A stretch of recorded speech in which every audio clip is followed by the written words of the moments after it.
Hey there, 918ers. It's Thursday, and everybody knows what that means. We are coming at you live. Tonight, we're going to talk about those box office numbers from last week and what they mean for a certain British secret agent this fall.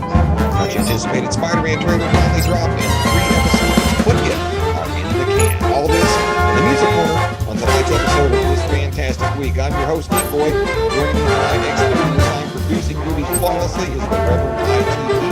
Also, the magnificent Goldar, the game with the Golden Globe. Finally, you know him as the commander of the 918 Mr. Narwhal. And we're all here for this, the latest installment of this fantastic week. I want to welcome all of them and all of our followers who have tuned in to tonight's broadcast. How you doing tonight, guys? What's up? Fantastic. Living a dream. Ready for another week. And I was going to ask if we had anybody in the chat, but we damn sure do. That's right. Lori Vanpool is here with us tonight. Very good. We always welcome her. Glad you're here. She's actually made it here earlier than usual tonight, so I'm glad that she gets to see the whole show in all its glory. In all of its glory. Exactly. Yeah. Which we never know how that's going to be. We do hey, certainly. We're already ahead of the game right now. Don't jinx it. There. I know we Don't are. jinx it. I'm gonna bless this and get going. Fantastic. We hope that everyone enjoys the show tonight. As always, we want all of your comments. Even if you're watching after the fact, we'll do our best to respond. Always please share this video. Also check your settings. Make sure that you're set up to get notified when we go live so that you don't miss any of our growing blocks of programming. Also, if you're so inclined, please jump over to our YouTube page and like and subscribe to it as well. The more likes and shares we get, the bigger our presence is going to become, and we want that. We want everybody who might be interested in seeing us to have a chance to do that. Now, I say that especially about the YouTube page because we're going to be moving our primary focus over there in the coming months. We're still not sure when. Eventually, that will be the place to catch all of our live content. Now, there are already a couple of blocks of programming, that are on our YouTube page, and one of them is produced by Mr. Narwhal. And Mr. Narwhal, you want to talk about the Fanurism Flicks real quick? Yeah, so Fanurism Flicks is a show that we have on YouTube that is dedicated to movies young and old, but all let's say the not the cream of the crop, but not necessarily the bottom of the barrels. It's B movies all the way down through Z movies, and this week's movie is no exception. This week's movie came out in 1957, and it is considered to be one of the classic B-level monster movies that Hollywood has ever turned out. Let's check out the trailer.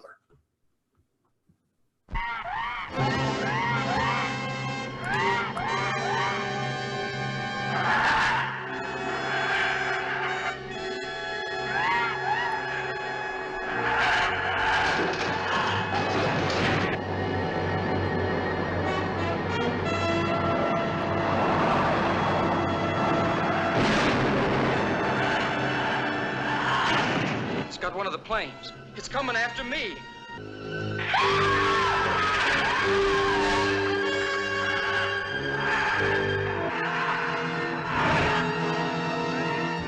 Mitch.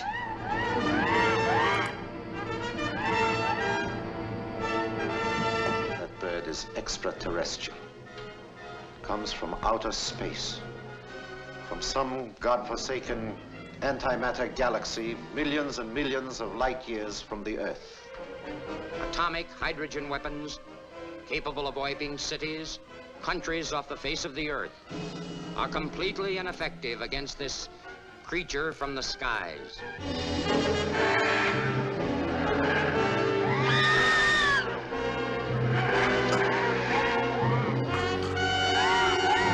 There it is now. Attacking the United Nations building.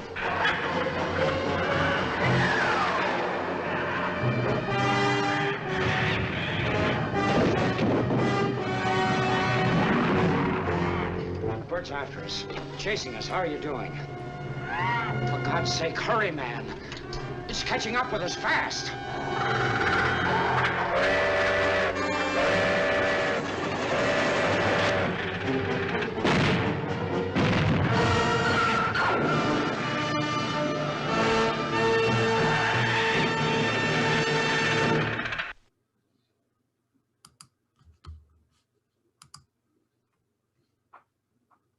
And that was the Claw, ladies and gentlemen. The My giant God. claw. You will not find a goofier kaiju looking mofo than that one right there. Let me tell you. Watching that trailer, I might have It's to funny take a drink. because originally they had intended to hire Ray Harryhausen to do the effects on this, but then they said, you know what, let's just go with a couple of these other guys. They'll be just as good. No, not even a little. You know, the most modern producer that said that was Ralph Winter when they were making Star Trek V. Yeah, let's just go with these guys. Okay. Yep. So that cinematic masterpiece launches tonight at midnight on our YouTube channel. Excellent. And Awesome. I tell you what, man, I when you said the title, it didn't click, but when I saw the trailer, clips of this movie have been used everywhere. But the clip of him going after the plane is just priceless. So the train one, the one where he grabs the train. I mean, you couldn't get any more model looking train set than I've ever seen in a movie. I go like literally. There's actually points in this movie where you can see the strays. That's how bad this is. It's bad when like the makers of the original kaiju movies are like, damn, you suck. That's that's great. Great stuff. So that'll be on YouTube. You said tonight?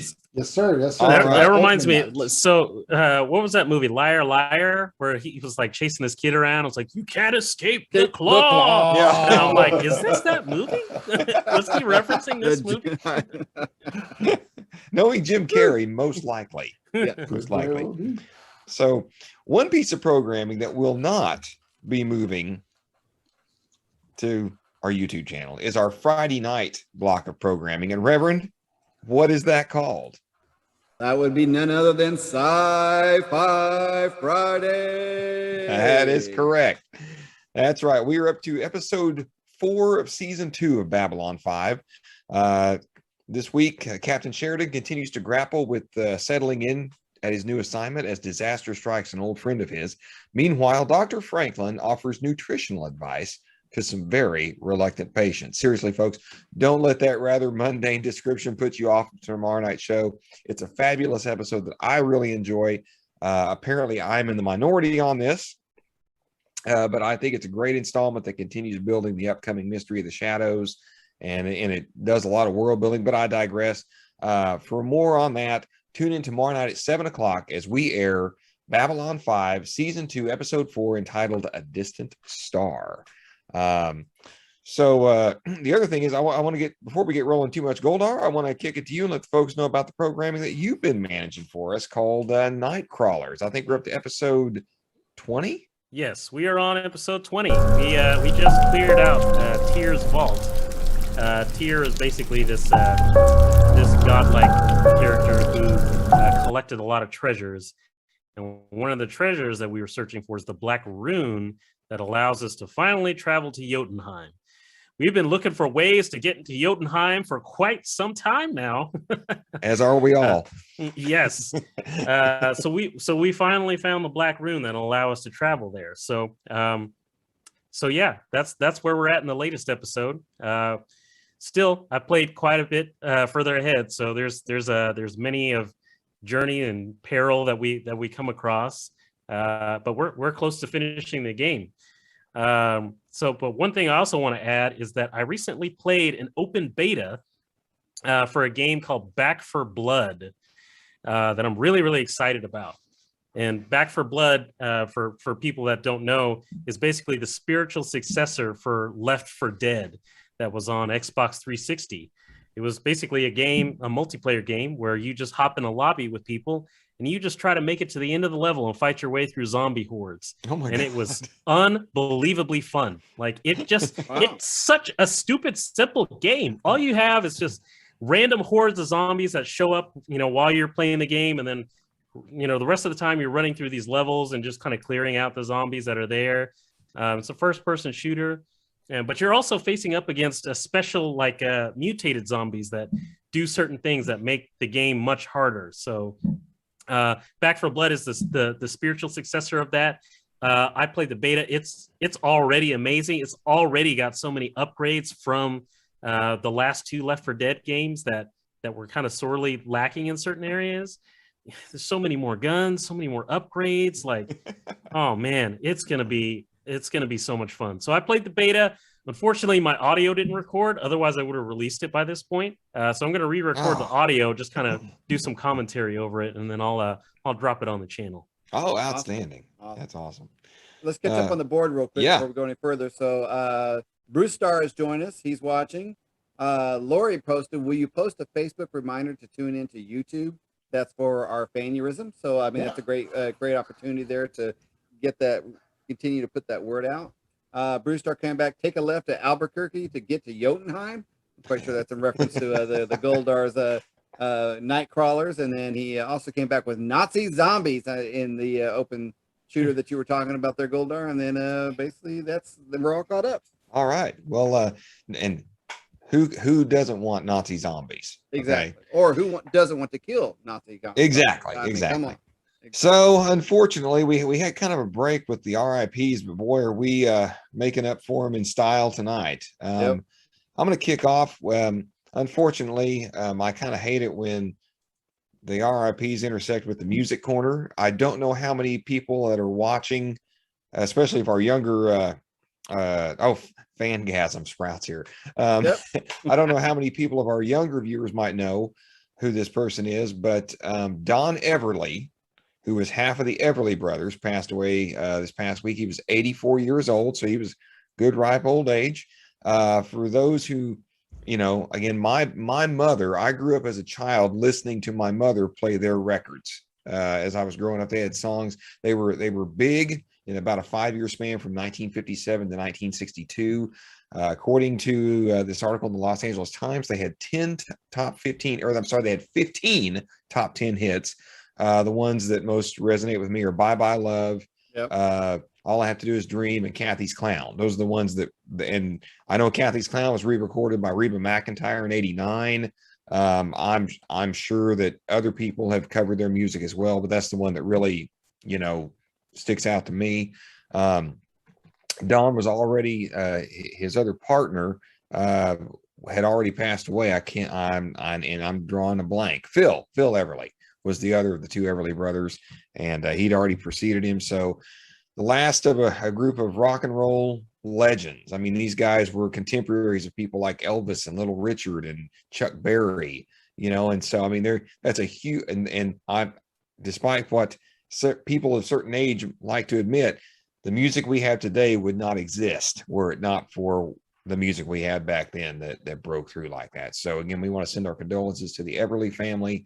And we're sorry to hear of Don's loss, but again, he was 84 years old, and he leaves a body of work that is classic and legendary. Unfortunately, this won't be the first the first story we hear tonight about a music legend passed away. But before we do that, I want to kind of kick it back over to Mr. Narwhal on the other end of the spectrum. We had a kind of a B movie, well, I guess a B movie queen, or the godmother of a B movie. Is that right, Mr. Narwhal? Yeah, her name was Marilyn Eastman, and she is best known as one of the producers and one of the stars of the original Night of the Living Dead, filmed by George Romero. Her role in this film, she was one of the key characters in the movie, and especially when you look at the very beginning of the movie, the actions that she takes really help to kick this entire movie off. George passed on a few years ago, and you can't really oversell the importance of this movie to cinema in general, and especially a horror cinema. Before this movie came out, a lot of horror films were considered to be kids' movies. They were considered to be disposable, and not only was this one of the first horror movies that was really designed for an adult audience, the things that Romero and Eastman did in this film resonate even today. If you go back and you watch the film, it stands up as good as it did back when it first came out, and in some ways it's even more resonant now. Oh, absolutely. I mean, he brought zombies into the modern lexicon, for lack of a better term. Oh, absolutely. Especially his take on zombies. Oh yeah. He's literally the guy who wrote the book, and I don't even know that would have been as big of a impact as it was had he not made the mistake of letting the copyright lapse on the original Night of the Living Dead. So for many years, studios and TV stations would be able to show this film for absolutely nothing, which really helped to propel this film to a legendary status in pop culture. Oh yeah, I mean, hell, until I would say the last few years, where the zombie kind of got a facelift, for lack of a better term. Mm-hmm. Every depiction of zombies is straight out of Night of the Living Dead. I mean, you can see its influence not only in the sequels that they made, which actually I believe, what was the one at the shopping mall? Was it Day of the Dead or Dawn of the Dead? Was Dawn of the Dead. Dawn of the Dead to me is the pinnacle. I mean, I think that Dawn of the Dead is the best. That's just me. But again, I was going to say, we got a couple comments in here. I just wanted, before we get too far, sure, go ahead. Because there was a couple of them about Dawn that I was just catch up on. So Sprout was like, you grew up as a child, referring to Geek Boy. And then Lori came back. 84 doesn't seem as ripe as it used to there, Geek Boy. So yeah, I know. And then Lori came back with Wake Up Little Susie. Oh, yes, I love that one. Sprout came back with Thunder Kiss, 1965. And then going into, Marilyn Eastman's announcement of her passing, Sprout came back. That's one movie that needs a prequel. He also came in Black and White, and we're all caught up now. So I just want to make sure we get caught up on everything. So there we go. Actually, so I mean, and that's something else too, is I'm actually a fan of the Zack Snyder remake of Night of the Living, and I was like, well, okay, whatever. But no, he did a pretty good job on it. Yep. But I mean, everything that used a zombie up until probably the early aughts owes its influence to this movie. I mean, the Thriller video, for God's sake. I mean, pretty much the movie that really changed that paradigm was probably 28 Days Later. Yeah. In terms of that portrayal of the zombie, but everything else that came, before that, literally came from this one film here. Yep. Absolutely. Agreed. Again, we are sorry to hear her passing, but we are eternally grateful for what she has contributed to our pop culture. And our next person, unfortunately, on this long RIP segment, has also contributed a little bit to pop culture. And then, ladies and gentlemen, that is Mr. Charlie Watts, the drummer for the Rolling Stones, the original drummer who stayed in the group until he passed away at 80 years old. I do not believe it's been disclosed what he passed away of. But to say he was a legend, I mean, is sorely underrating what he's done. I mean, he was the backbone of that band, and that's not me talking. That's Keith Richards talking. Which, by the way, I thought Keith Richards died 5 years ago. Just no one's told him yet. Night of the Living guitarist. But in all seriousness, Charlie Watts was, again, he was one of the original members of the band. He was the one known for basically being the calm, cool, collected one. You could tell in the way he always dressed very sharp, almost like an English gentleman, if you will. And he was considered one of the greatest drummers in the world. Typical Stones would, Keith Richards would kick off with a guitar lick. Then Charlie would hit the drums, and then here would come the bass. I mean, that was the model for a Rolling Stones song. And I never really considered myself to be a big Rolling Stones fan. Very, very casual. But man, when I heard about his passing, I started thinking about all these songs like "Start Me Up" and "Satisfaction," and the disco sounding one that they did in the 70s. "Miss You," I mean, all these different things, these different songs they did, just started coming to mind. And again, I wonder if this might finally retire the Rolling Stones. I don't know. I'm going to That's my thoughts on Charlie Watts. I'm going to kick it back out to the group. What do you guys think? What were your thoughts about him upon hearing this? Well, I'll jump in and everything. I kind of agree. It also kind of, back to when we did the ZZ Top cover, and his name just jumped right out of my head. I hate when that happens. Dusty Hill.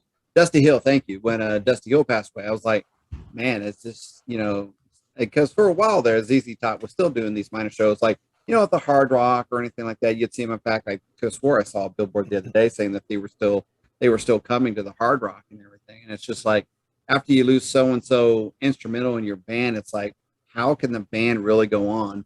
And I know I don't think the Rolling Stones has really been doing much lately and stuff. So I want to kind of say they were kind of semi-retired as it was, but I agree. I mean, with losing Charlie Watts, I don't know if it'll have the same,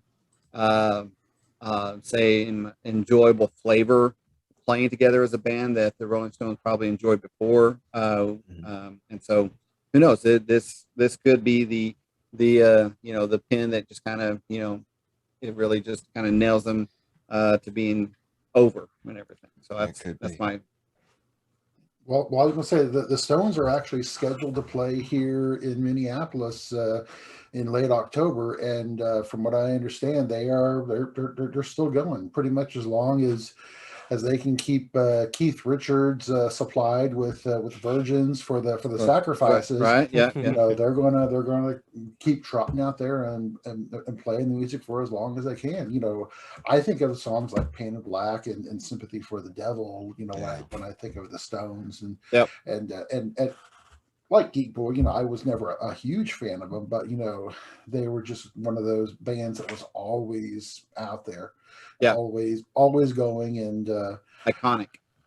Yeah, literally it's them and the Beatles and maybe one other group are the prototypical iconic rock groups. Yeah, and Charlie Watts was a big part of that. Yeah. Sprout just came in. The Rolling Stones had extra teeth. Man, they had a mouthful. And then he finished that with the farewell tour starts back up in September. So I'm wondering how that's farewell tour. Yeah. So I'm just kind of curious with Charlie's passing, is that going to delay that as they figure out how they're going to pursue and complete that farewell tour and go from there? But I mean, like we've seen it where other artists have, volunteered their time. Like I know like John Mayer has been touring with the Grateful Dead, I believe, for quite some time now as a guitarist and stuff. So. And then, of course, Lori just popped in. The Monkees, just saying. So, yes. So, you can't forget the Monkees and everything.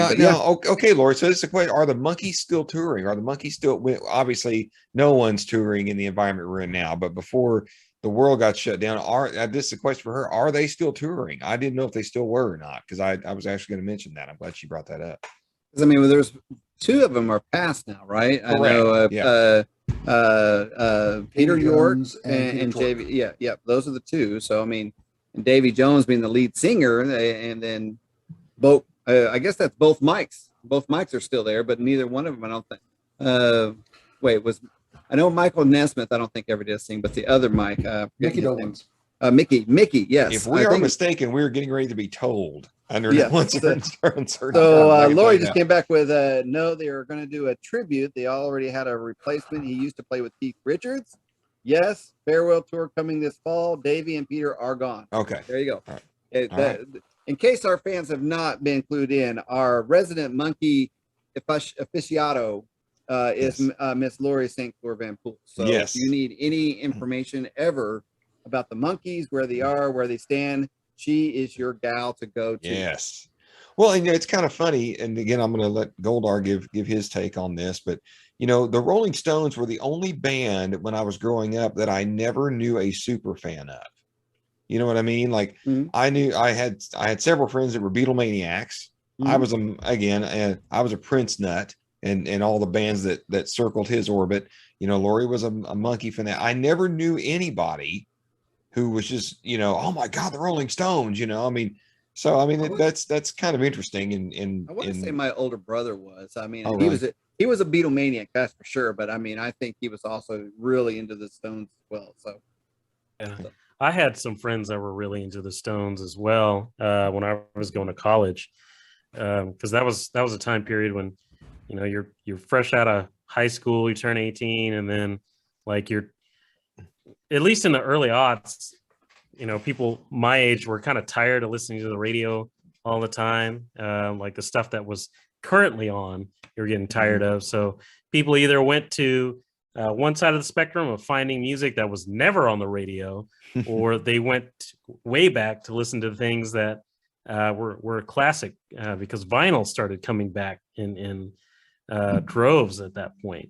So I had some friends that were definitely into the Stones, and that kind of influenced some of their current tastes for like current bands too. Like some of the bands that they liked that were like not on the radio, they kind of sounded like the Stones or were inspired by them in some ways. So it's definitely a loss, because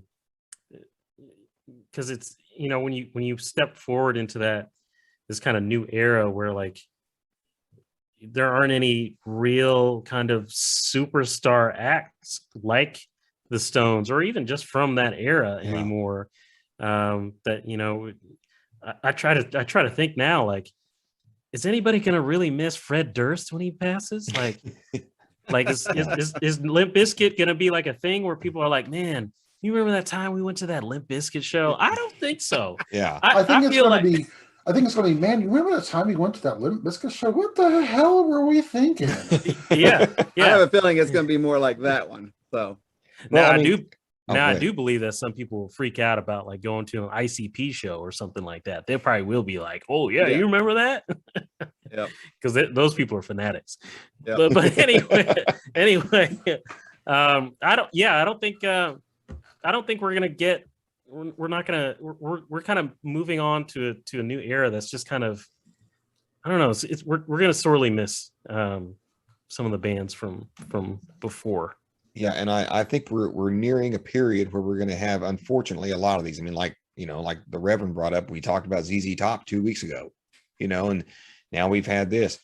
We've already lost Prince, you know, which was way too soon, by the way. Oh, but yeah. I mean, the only people of this era that are kind of left, of course, when we talked about the Everly Brothers, but the only people of this era that are left are, you know, like Paul McCartney, Ringo, you got Eric Clapton. I mean, we've already lost some of the Eagles, for God's sakes. I mean, we are, and you know what? I got into a lot of this music when, you know, kind of like what Goldar was saying, when we were at the end of our high school careers or that phase of our life and moving into what we would do in college or those few years after we graduated high school. And that was when the whole classic rock thing was really taking off. And, you know, we got introduced to a lot of this music on some stations around here that were playing the Eagles and the Beatles and all this kind of stuff. And even that station now has sadly changed into something that it wasn't. But, you know, we've lost a lot of these things, and with them go a lot of our musical culture. Yeah. Sting. Lori just Sting threw another name out there. It's Sting. Yeah. Phil Collins would be another one that, you know, when he passes would be a true loss. Yeah. Madonna. Yeah. I mean, there's tons of them. I mean, okay. And we lost Michael. We lost Michael Jackson. How could I forget about that? I mean, yeah. So there, I mean, and I guess I got to sorry to interrupt again. Sprout.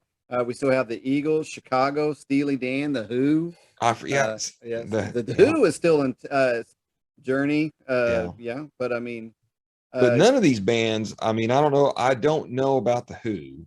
The Who is none of these bands huge. are still, I would put in the same category as the Rolling Stones. Oh, and absolutely. All that stuff. Yeah, they're huge. Yeah. They were huge. Yeah. But I mean, I don't know if I know, for example, I know that Journey is not in its original constituted form still. I mean, and I don't know. I mean, the Eagles, I mean, I know they're still playing, but, you know, they've lost Don Felder. Well, they fired Don Felder, and then he passed. And then we lost Glenn Fry. So, I mean, again, not turn this into a music discussion, although I do like the one that Goldar is going to close us out with here in a minute. I know. But who'd you say was our other person on our list? So I was going to give that over to Mr. Narwhal, since he's kind of the B movie thing. But Mr. Narwhal, you want to take that over? Yeah, so Sonny Chiba passed recently. He was probably best known in modern times as an actor who was in the Kill Bill movies and the Fast and the Furious 3. But his career was massive in the Kung Fu era back in the 70s and 80s. Yep. His big contribution to film was a film called was a series called the Street Fighter series. When you have somebody like Bruce Lee, who is very almost elegant in his way, Sonny Chiba was definitely the other side of that coin. He was very brutal. He was more or less an anti-hero for a lot of these movies. And his films tended to be very, very, very graphic. In fact, the original Street Fighter film back in the mid '70s, if I'm correct, was actually the first American movie to be given an X rating for violence. Oh, wow. Yeah, and like I said, his impact not only to world cinema, but to B movies just can't be overstated. I mean, the man is literally a legend in the kung fu world. And we should point this out that this isn't the Street Fighter video game that you're referring to at all, or any type of relation to that. This was a totally different type series, movie, and all that stuff that had no affiliation. A series that came out, like I said, in the '70s and early '80s. It was almost like a Death Wish kind of series that was out. Yeah. And I must point out, he was in my beloved Tokyo Drift. Yes. I think I'm the only one that likes that movie that I know of, but I love that freaking movie. You just love the cars, man. That's what you like about it. I love it all. I love Tokyo Drift. I freaking love that movie. They get near enough love. So Geek Boy, did you see Fast 9? I have not seen Fast 9 because I heard I did not get justice for Han, is what I heard. You did not get. Well, they explained what happened in Tokyo Drift. Don't BS me. I heard I didn't get no justice for Han. Well, was it a good explanation? It seemed very. I almost said that's a no. It seemed very hand wavy, like very hand wavy and very like we gotta explain this thing away in a very torturous, roundabout kind of way. Yeah, it was very like you okay. I mean, I want to see it just to see how they explain it. But when the car has the rockets to go into space, Queen's like, hell no, we ain't watching this. So I'm probably gonna have to watch this one by myself. But you know what though? Like the hand wavy explanation is not the most unbelievable thing in that movie, just like you stated. They go into space with a car. So yes.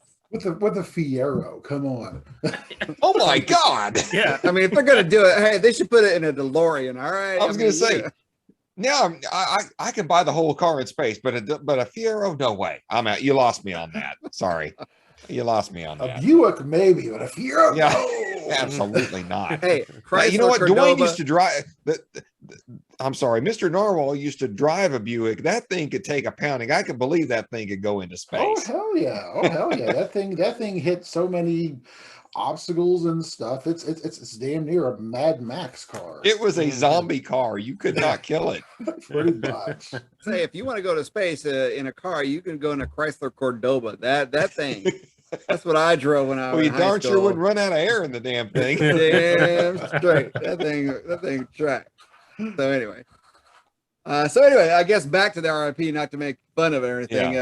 Sonny Chiba and everything. Condolences to his family and everything. But for the time that he gave us and everything, it was a great contribution to cinema history, and we appreciate everything that he gave us.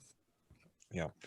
I want to before we move on to the actual music corner, it looks like we've got a few things to catch up on. Sprout said Mick Jagger and Free Jack was the Free Jack movie was a good villain. I agree with that. Matter of fact, I'm really upset that Mick Jagger didn't make more movies, because when he's used correctly by a director that understands his wheelhouse, you can get a good performance out of him. He's scary. Lori said, we already talked about Sting. Talked about Journey. Pink Floyd is still broken. Yes, they are. And apparently a reference to our last conversation, Sprout says that blue Skylark with the studded tires. Yes, that would be the one. So let's go on to the music corner, because I believe that Goldar's just got a really interesting story for us today that he shared on the page, and if we don't get some good laughs out of this, I don't know what we're gonna do. So I'm gonna get my popcorn for this. I want to enjoy this. Oh my goodness. Okay, so the Nirvana baby is Spencer Eldon. Spencer Eldon is now suing the band because he feels like he was sexually exploited as a baby on the cover of that album. So first, let me say that this gentleman recreated this photo multiple times throughout his years growing up. So I kind of don't believe, well, I shouldn't really say kind of, I don't believe that he's really that torn up about it, because it seems like he was riding on the coattails of the fame, trying to recreate the photo over and over again. And there's a GQ article, GQ Australia, that he did an interview in 2016 where he kind of basically explained some of the things that are happening now. Like, the interviewer asked him, and in fact, let me see if I can pull this up here. They asked him a few details about, like, did he think it was cool? Did he, what are his feelings on that? And he said, yeah, I think it's cool, but sometimes I've been lately thinking, like, what if I was not cool with that, man? What if I was not cool with it right now? And it's like, God. you were doing too much, man. You were doing too, and then they go on to ask him some more details. And this, mind you, this is 2016 before he decided to sue. He expressed that he was frustrated that the band's lawyers did not help him get in touch with the original photographer that took the photo of him as a baby underwater to contribute some photos to his art show. And it's like, dude, nobody gives a fuck about you. Like, these lawyers, they're like, who's this? Oh, you're that guy? Okay. Yeah, we'll send you an email or something. And they forgot about it. $20 in the pool, that's what you got paid. All right, get going. Yeah, and the homie is that torn up about it. Like, see, I feel like he's still just mad because, like, nobody thinks he's not famous enough or something. You know what I'm saying? Well, yeah. He had his 15 minutes of fame. He's probably hit the spikes. Everyone's like, I'm the Nirvana cover baby, and people are like, oh, I'm the, some groupies and stuff, like, probably gave him his jollies and everything for, oh, he's the baby and everything. Well, sure, and now it's run its course, and he's like, damn, I got nothing no more. No one cares. Like, I was like, Nirvana baby, who? What are you talking about? He's like covering, CD art. Like, bam, here I am. I mean, this is me. Now, prove it. That's what I prove it. See me right here. Now, mind you, his argument also is that they didn't sign a model release for using that photo, and his family was never compensated for it or anything like that. I could totally get that. Like, I could get that if he's, like, kind of frustrated that he didn't get compensation for it, for using his likeness and all of that. But at the same time, I feel like everybody should just refer to him as Baby Dick from now on, because that's the best name for him at this point. Like, so this is what you wanted to be famous. This is what we're going to call you. This is your name now. So off stage, the Queen just filled me in that basically the parents knew the photographer, and he was doing the shoot, and they paid the parents only $200 for the thing, and the parents signed the consent form, and so they only ever earned $200 for that shoot. Then he needs to sue his freaking parents. That's exactly what I'm saying. It's like, your parents were not a very good manager, and that's why you didn't get paid, son. So his parents should have said, I'll tell you what, keep the $200. I want a nickel off every album Nirvana sells. Yeah. Forever. But, I mean, that's all. And I'm sure. I mean, exactly. That would have been a much better deal. Yep. Oh, yeah. That's what happens when you get, parent managers that don't know what the hell they're doing. Well, they get $200 for getting new photos. It's just like in Hollywood, nobody ever sues over screen credit on a movie that bombs. I mean, right? It's like, dude, didn't like get my credit on Ishtar. Yeah. People associate Ishtar like, no, I wasn't on that. Like, no, the credit threatening that wasn't me. Wasn't me. Hell, It's the like damn it was like, actors wish wasn't they me. could pull their names off. Who was it? That was Warren Beatty and Dustin Hoffman. They're Yeah. like, no, I wasn't in that. Like, it's you right there on. No, it wasn't me. yeah, like how many actors like want their names off of the movie Cats? You know? Yeah. Oh God. You know, Idris Elba's like, yeah, I fucked up. I don't want to own that movie. He's like, What the hell was I drinking? well, I I could owed have played somebody a James favor. Bond. I could have played James Bond, but I chose to be a cat. So Yeah. that kind of killed that dream.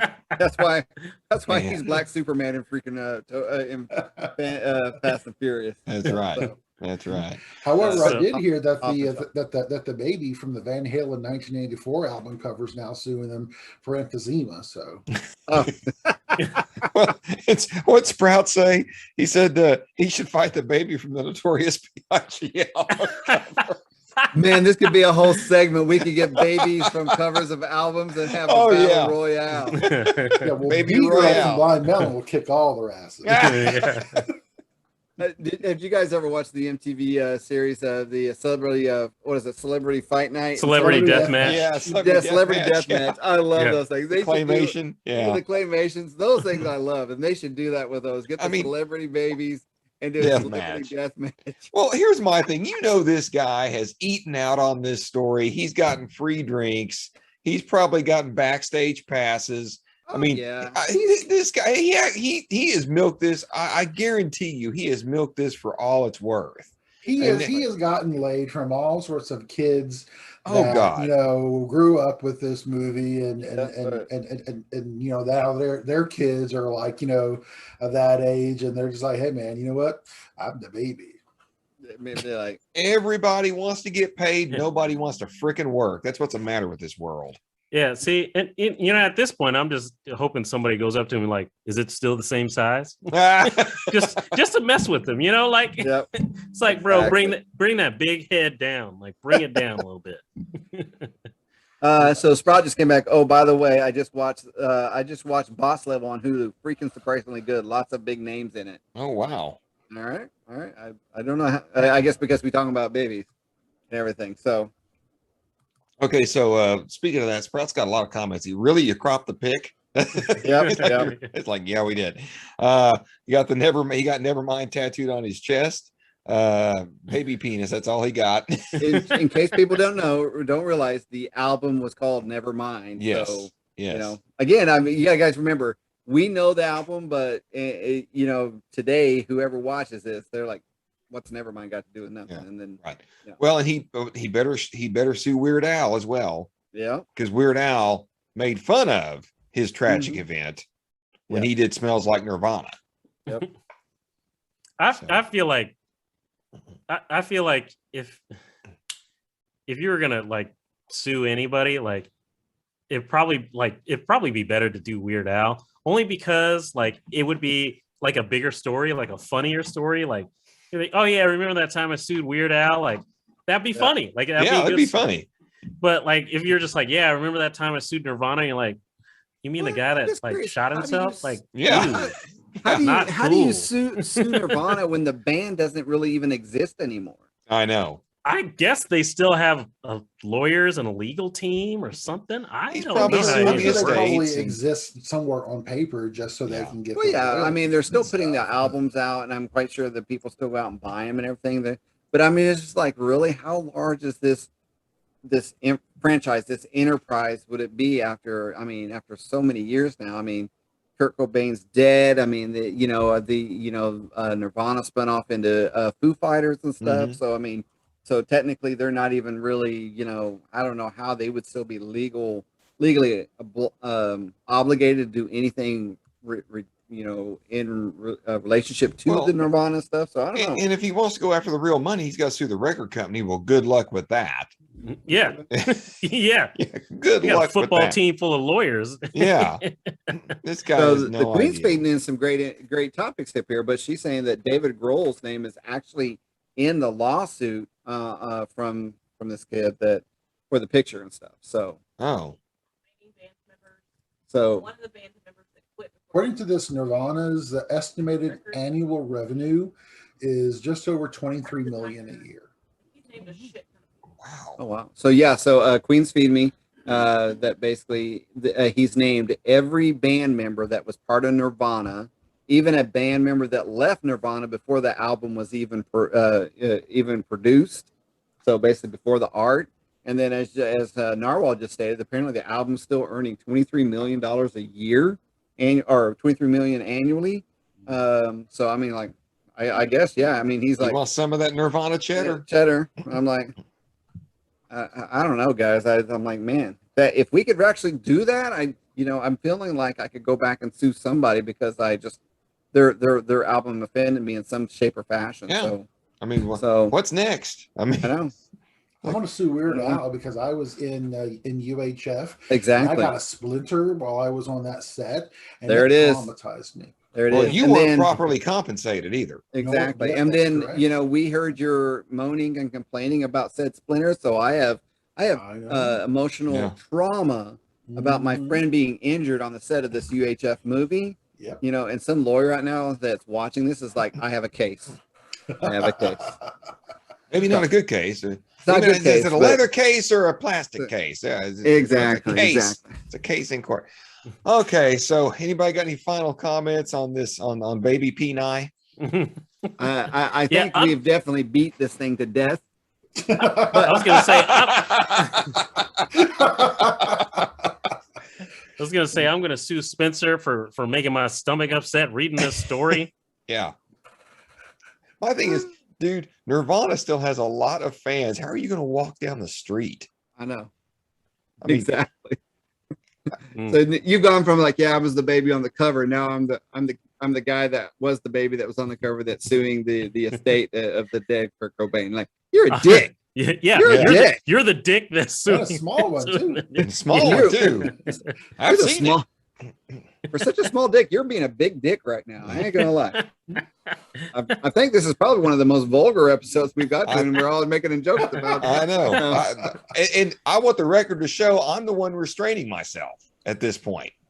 Also, let it be known that Seth Rogen did not write the script for all these dick jokes that we're putting out there tonight. So yes, that's true. Yeah. Valid point. That's true. We all know how Seth loves a good dick joke. So. Yes, he does. All right. So what are we moving on to next? Well, I think it's definitely time we move on before we get completely censored and yanked off the book faces tonight. CinemaCon returned to Las Vegas this week. And for those that don't know what that is, it's basically all the theater chain owners and the studios. It's almost like a more exclusive version of Comic-Con. They go out there and they roll out all their stuff. They show clips. They bring celebs, and they basically hype up their current slate for the National Association of Theater Owners to show them, hey, look at these great movies that you guys are going to get to be exhibiting. And they did settle a lot of that stuff. But we always find some really cool stuff out that leaks, like the Matrix 4 finally has a title. It's Matrix Resurrection. We got one of the things that's really encouraged me. We got the very first screening of Ghostbusters, or the very first public screening of Ghostbusters Afterlife, and the reactions were amazingly good. So that's got me excited about that. But I want to say probably the biggest thing to come out of it that has been released anyway is. And the thing that basically broke the internet that I think we're going to take our turn screening, they finally released the trailer. Actually, it's a teaser trailer. And boy, I'm thinking, if this is the teaser, what have you got coming? But this is the teaser trailer for Spider-Man. Was it No Way Home? Is that the name? No Way Home. Yeah. Okay. Yeah. Reverend, have you got that queued up? Oh, hang on just a second. I didn't know if we were actually going to okay. play it. We don't have to. We can. No, I just got to turn the sound back on. That's all. Oh, okay. I got you. Yeah, we can play it. We can play it. I got that. So let's play that. If you can. I can. All right. All right. Here we go. All right.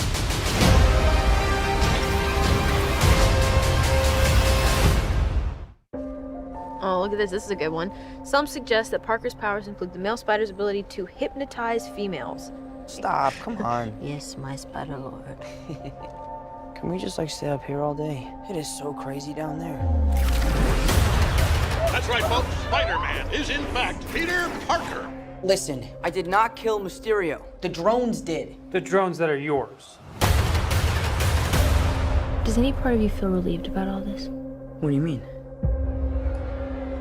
Now that everybody knows, you don't really have to hide or lie to people. For the record, I never wanted to lie to you. But how do you tell someone that you're Spider-Man? Now everybody knows.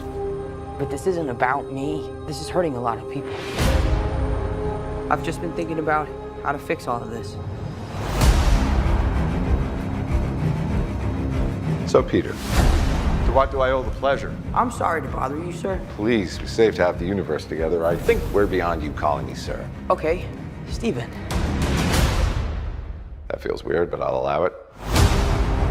When Mysterio revealed my identity, my entire life got screwed up.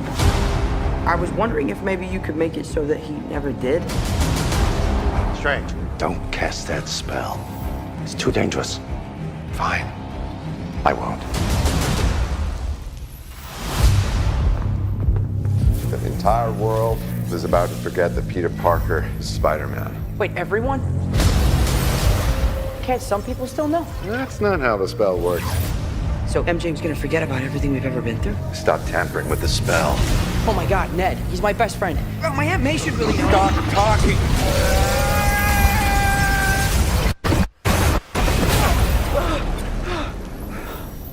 What just happened? We tampered with the stability of space-time. The multiverse is a concept about which we know frighteningly little. The problem is you trying to live two different lives. The longer you do it, the more dangerous it becomes.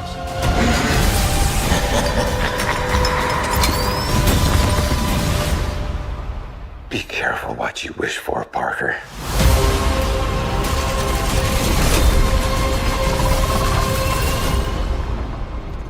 Hello, Peter.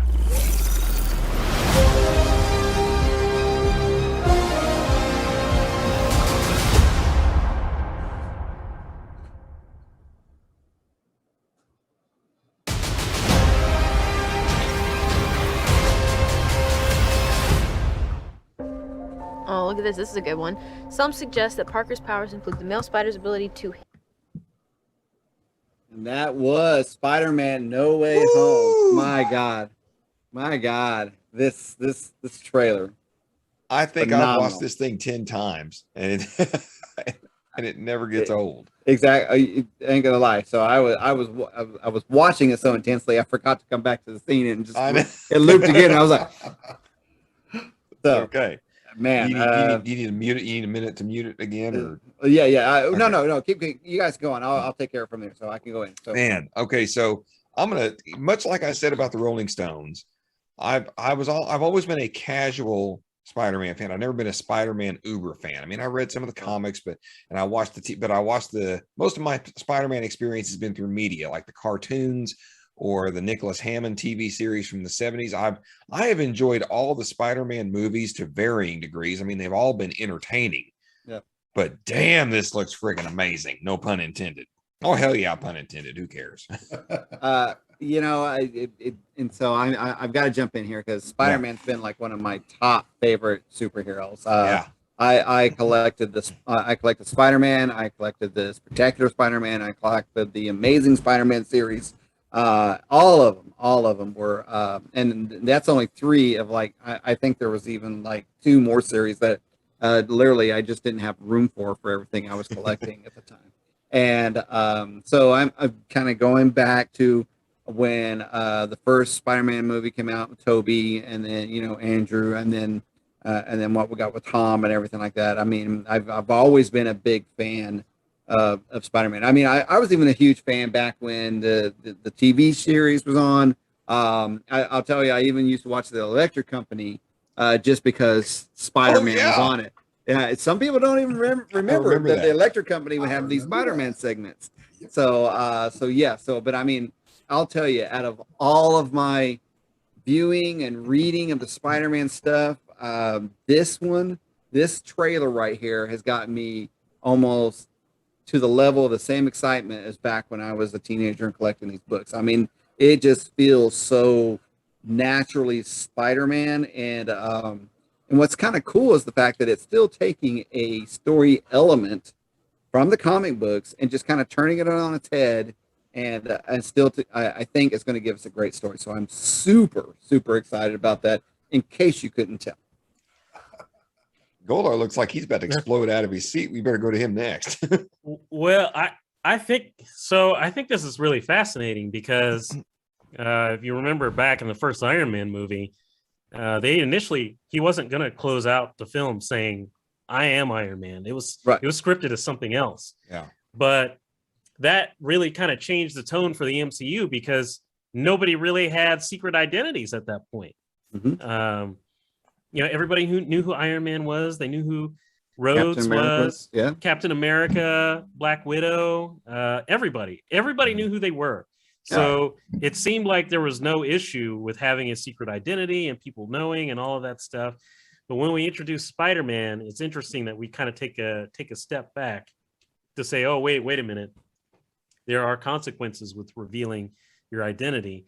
And I think that kind of makes it interesting because we've always seen superhero movies historically where the characters had to hide their identity and keep things secret. And,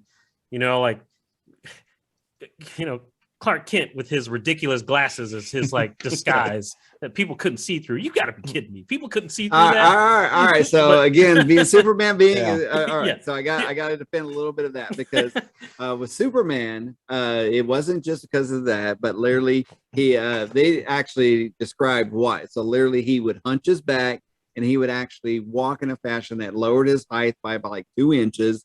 And I mean, it's all blah, blah, blah, blah, blah.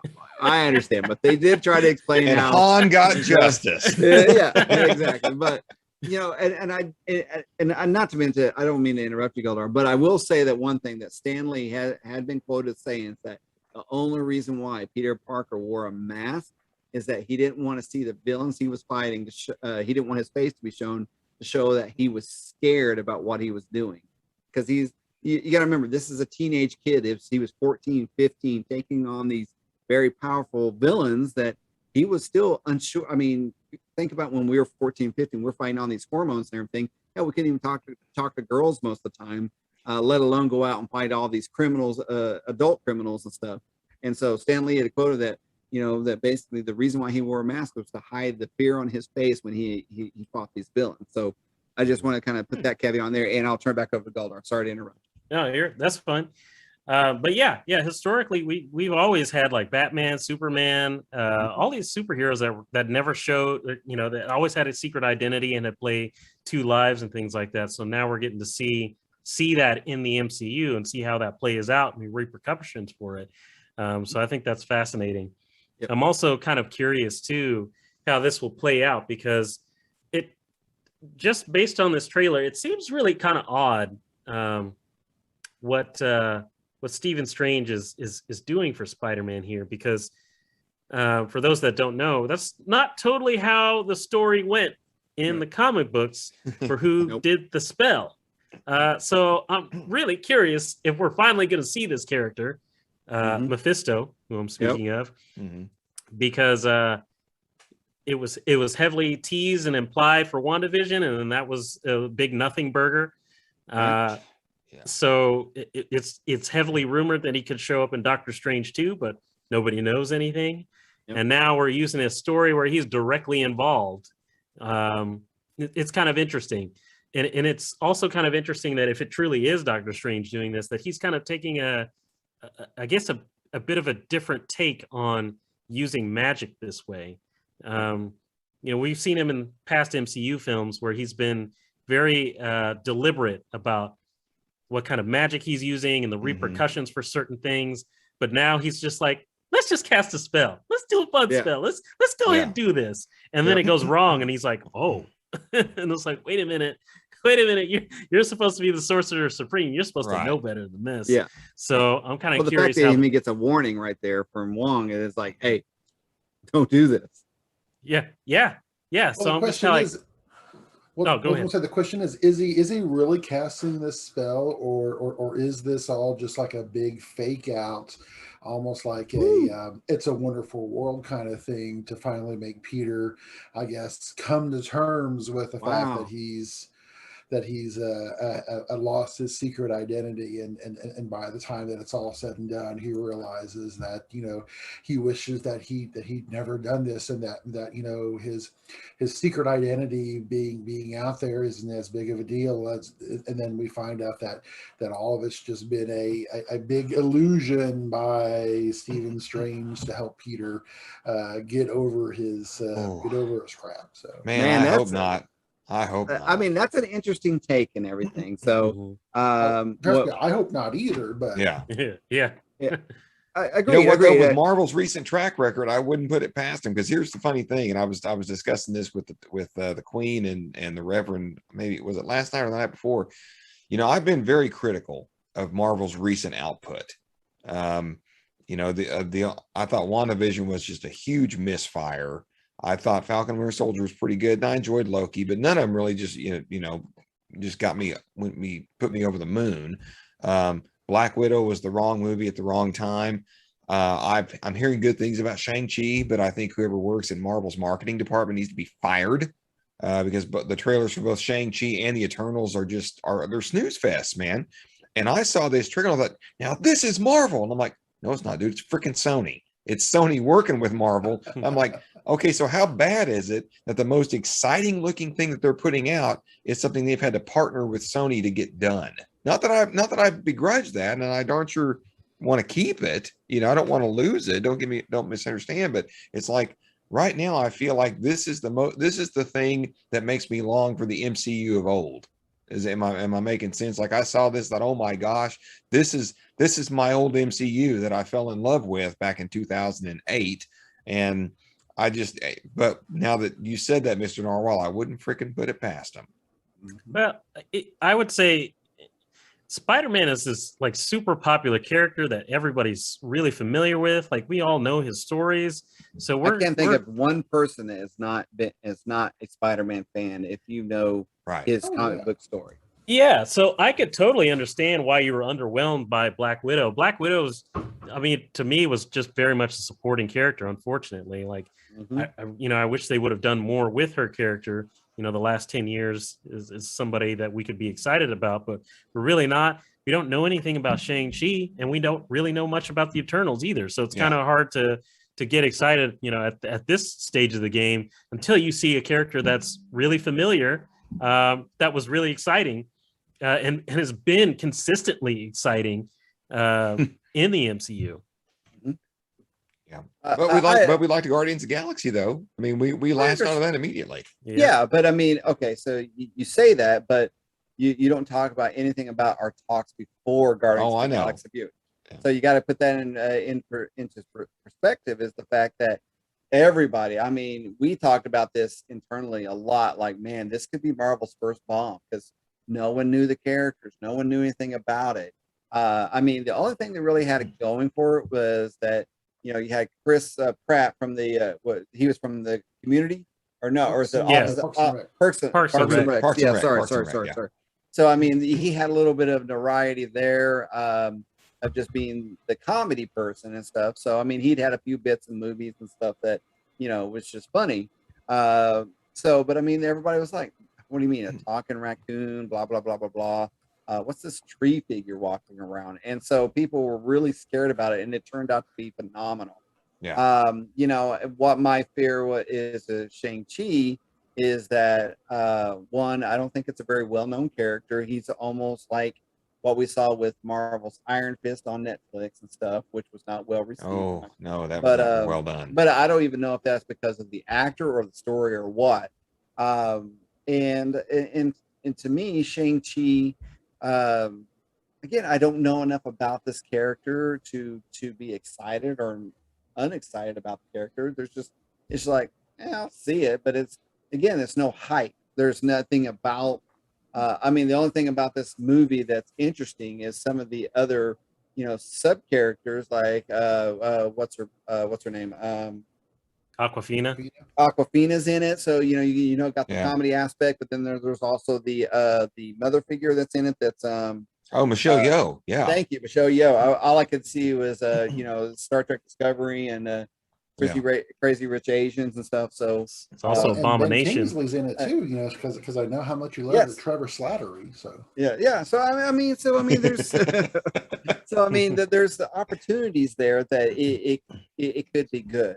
They got that, and with the Eternals, I mean, you've got literally 2 Game of Thrones actors in there. So of course, people are like, I gotta go see Kit Harington. Gotta see Jon Snow and see what he's up to. I gotta go see Rob Stark and just to see, back from the dead, make sure he doesn't like screw things up, and gets killed at his wedding again. In my personal opinion, I think Angelina Jolie doesn't have the box office pull like she used to. Yeah. So just her being in the movie, I don't think is a big draw for them. So like I said, I think it's more of the Stark brothers, if you will, that it will pull fans in. But she's trying. I would only assume she's taking the roles to try to revive her career. Yeah. So again, I think they've got 2 movies here that are kind of like their Guardians of the Galaxy that they're hoping they pay off as well as Guardians of the Galaxy did. But you're right, we've got no Iron Man that people are like going to flock to, and that's why when I saw this trailer, I was like, oh my god. Yes, and this is just it. Yes, this Spider-Man No Way Home is the one that's going to draw everyone in, and is like, so is this the catalyst that turns us into Phase 4 that we kind of saw with what happened with Loki's series and these multiverses and everything. I mean, there's a lot of building going on, but I don't think there's a direction to the build that I think that could confuse the fans if they don't give us the course. Even if it's a multiverse, which you have different courses, they don't have a true course that like what we did with the first phases of Marvel. Does that make sense to you guys? I mean, am I kind of just just talking out my butt or what? So well, you're always talking out your butt, but I know, but it's a cute butt. So yeah, that's true. Mr. Narwhal, what's your butt got to say?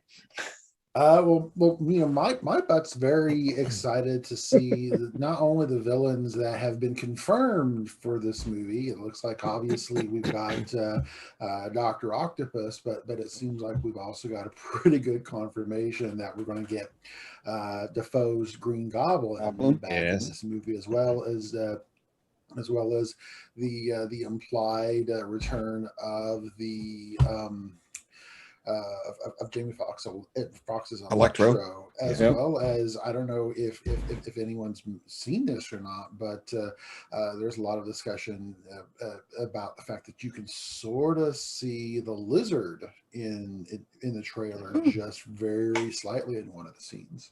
I did not see that. I've got another one for you, and a guy at work pointed this out to me. There's a scene, and I saw in the trailer and went to go, that's it. I can't remember what's in the trailer, but something hits the ground or something.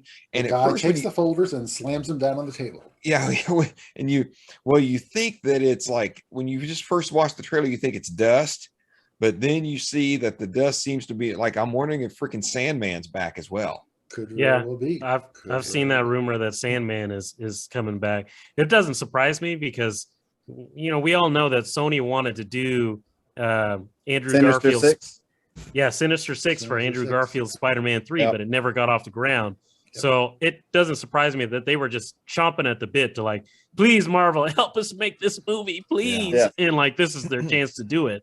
But in a really cool way. Yeah. All that development money will finally pay off. Apparently there was a picture that got leaked yesterday, and it got scrubbed from the internet extremely quickly, of Andrew Garfield apparently standing on a set in his Spider-Man outfit.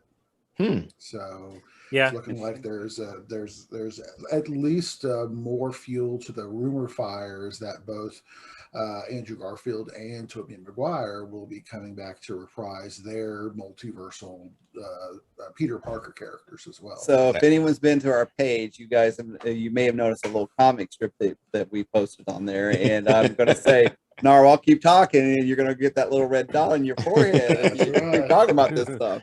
So go to our page, you'll see what we're talking about there. But yes, very hilarious stuff there. And I want to mention that real quick. There was in the day the for people that don't know, the trailer was leaked on the internet early. It was leaked. It was leaked before Sony's presentation at CinemaCon. Apparently, it was a different trailer, or my guess was it was probably some of the footage they were going to show exclusive to CinemaCon. It wasn't actually the trailer, but anyway.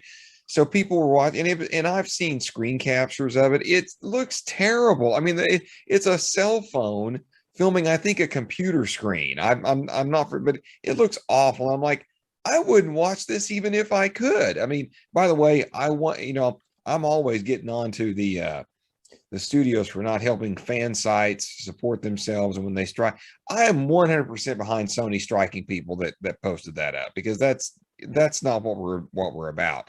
But my thing is, why would you complain?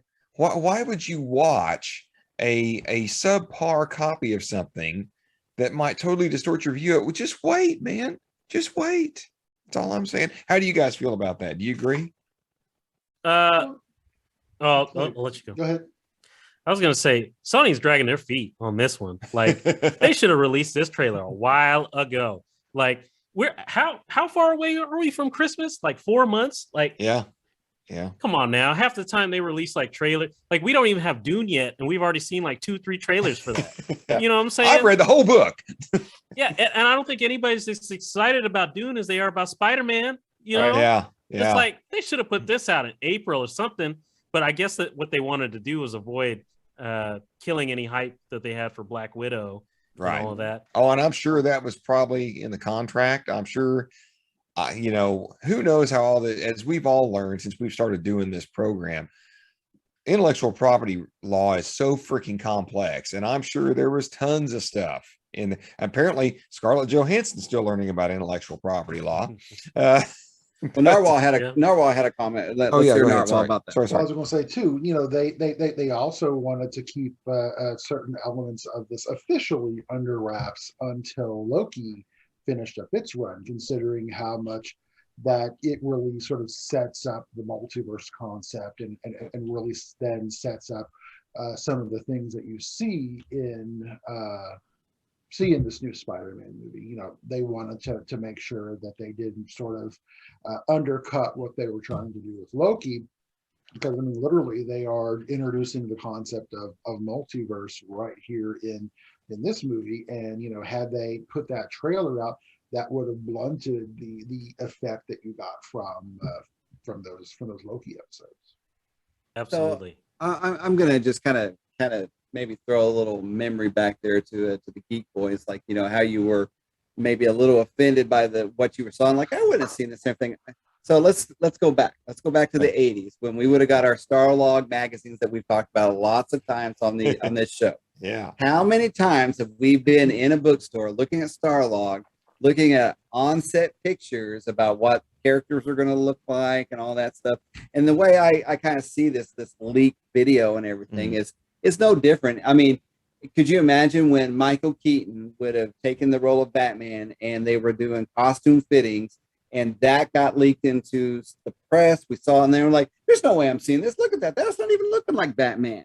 So, I mean, I kind of just take a vision here that, we can't be too critical about what being leaked, in the sense that, it's being leaked by the media that's present in today, and we're comparing it to what's leaked in the media of the time that we were growing up.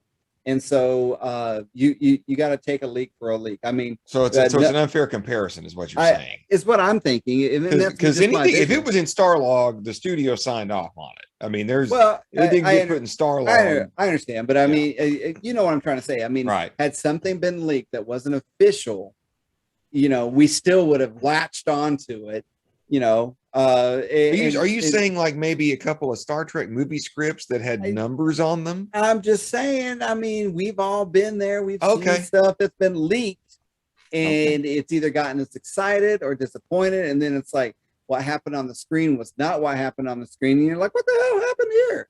And so it just, I don't know. Well, to me, it's just that's that whole process of what today's environment looks like on trying to put a movie out. I mean, that's fair. That's fair. I will say that today to today's date, the best kept secret that somehow never got released is still Baby Yoda. Oh yeah. I don't know. Oh my With God. the internet the way it is today, how that was never leaked, I will never be able to understand that. Not one hint of a Baby Yoda. And today, I mean, you know, we get these leaks of Spider-Man No Way Home, and that just didn't look weird. So I mean, I don't know. Well, and there was no that was leak my of Luke rant. Skywalker's return either. Yeah, I was going to say that. I was like, nobody leaked that either. Like, I was impressed. I'm John Favreau. All hell, John Favreau. I mean, Yeah. that man knows how to keep a set quiet. In my personal book, he's like, y'all. Yeah, and well, and if you think about it too, you know, a lot of this, I'm sure, is driven by the fact that they want to get those clicks. You know, when you look at the numbers that this trailer did. Oh my God! For example, the biggest number of views for a trailer before this was Avengers Endgame, which had 289 million clicks, 289 million views. Spider-Man No Way Home beat it by just a little bit. They hit 355 million. Oh my God. Yeah, so you know that right there gets them a lot of press, a lot of credits in the industry, and that really comes from them sort of stoking the fire for months and months and really building up that anticipation, and in a lot of cases they're even actively teasing and taunting their audience. You know, if you look at some of the things that the official Spider-Man and Marvel accounts have posted over the past few months, you know, going, oh yeah, we're going to show you the new Spider-Man trailer, and it's an actual semi-trailer that says Spider-Man on it. Oh yeah. Oh yeah. They definitely talk about trolling. Troll their people. Woo. Well, yeah. And that just goes to show that people are really passionate about Spider-Man. And I think largely because this time around, like, Spider-Man is us. Like, can you imagine like getting powers? Like, you'd probably be freaking out just like Peter did in that first movie, Homecoming, where he's filming himself and like, oh, look at this. Oh, look at this cool suit that I have. Oh, I get to hang out with Iron Man. Spider-Man is us in a way. Yes. Oh yeah. That the other superheroes, like, we can't relate to in that same way. So people are just, so I'm super excited for this movie. I really hope that they, I do see that there's some elements of One More Day in it. And I think that is very ironic because when that story came out, people hated that book. They hated that book by the end of it. But seeing how many views this trailer got, it's kind of putting a spin on it to where like everybody's going to love this Spider-Man movie. Yeah.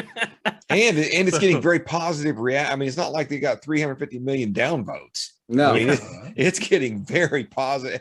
I wonder, you know, what I would like to see is compare the numbers to it versus the trailer views for Shang-Chi and the Eternals. Oh, I'm sure there's no I tell you, I'm just going to throw it out. There's no way that Shang-Chi and the Eternals nearly have combined the click likes that Spider-Man No Way Home has got. Yeah. So, you know, and I do want to throw this. Do we think, you know, we've seen the trailer. It's great. We love it and everything like that. Would this have still had the same impact on us had this been a Tobey Maguire movie or an Andrew Garfield, or is this or a Tom? I mean, is it because of where we are in the MCU, or is it truly the story that they're about to tell that it has really got people or fans interested? You know what I'm asking? Does that make sense? Yes, I do. I'll pose that to the panel. Let's go around the table. Go ahead, Goldar. I was going to say that's tough to say because, like, now that we've had Tom Holland, now that we have the MCU, like we're hyped for this. But had we not had any of this, all we would know is these other Spider-Man, and we would still probably be pretty hyped for something. But I don't know. It's hard. It's hard to say. It's really hard to say. Like, if you could be as hyped for the other ones if you didn't have this one. Right. Narwhal, what do you think, man? You know, I think it's a little of both. You know, just the fact that, you know, this is the first big Marvel movie with characters that we've seen and know, since Avengers Endgame. That right there, I think, is a big part of it. But then you also have the fact that we're bringing back a lot of the characters from previous movies, and we're sort of, it's looking like we're sort of weaving some of those things in together. I think it's a little bit of both, in terms of not only just the fact that it's the latest MCU movie, but there's also that anticipation for seeing Doc Ock and Green Goblin and some of these other villains coming back, and hopefully being done in some cases better than they were in their original incarnations. Geek Boy, what are your comments? I'm going to kind of harken back to your Starlog versus internet comparison. Mm-hmm. It's hard to make a one-to-one comparison, but I'm going to say that I am as hyped for this as I was for Spider-Man 3, the original Spider-Man 3 with Tobey Maguire, because Spider-Man 2 was so freaking good. Mm-hmm. And I mean, in my opinion, much like Spider-Man 3, this is the movies to lose. Like this, it is the studios to screw up. And one of my big things is that I'm of the opinion Hollywood has no excuse for making bad blockbusters these days. They've been doing it too damn long. They know how to do it. They just get too wrapped up in their own politics and their own focus groups and all their other stuff and their own egos and all this stuff that sidetracks what could be incredibly good films. And I think that's why Kevin Feige and to an extent Jon Favreau having the kind of autonomy that they do is why their product has been so good. I think Kevin Feige we're starting to see the first few missteps in his reign, but hey, he's made 23 amazing films. Well, he's made 20 amazing films, and all of which have been profitable, except for one. But my point is, yes, I'm probably as hyped for this as I was the first or the third installment of Tobey Maguire's movie, just because I thought Spider-Man 2, I know everybody rants and raves about X-Men 2 and what a great comic book movie it was, and I would agree with that. But Spider-Man 2, the Sam Raimi Spider-Man 2 with Tobey Maguire, to me, that was a comic book film. I mean, that at the time, you didn't get a better comic book movie than that. And right. Even though I know that depiction of the character through those films, they took liberties with it, but Spider-Man 3 ended up being hot garbage. I mean, when it came out, I mean, and like I just said, I've enjoyed it. It's enjoyable. It's entertaining, but is it a good movie? Not really. Is it a good follow-up to the other two movies we got? Not really. Does it take the story to the next level? Not really. I mean, that movie was designed to sell toys. I mean, that's all it was. And it did and the Andrew Garfield movies, all just because here's the thing. Turtle Gal, who's not here, she really, really enjoyed Andrew Garfield's take on the character. Mm-hmm. She really liked the way he played Peter Parker. But to me, both of his movies felt like cash grabs. And I don't know why. Maybe because I thought it was too soon for a reboot. Although I did find The Amazing Spider-Man to be enjoyable.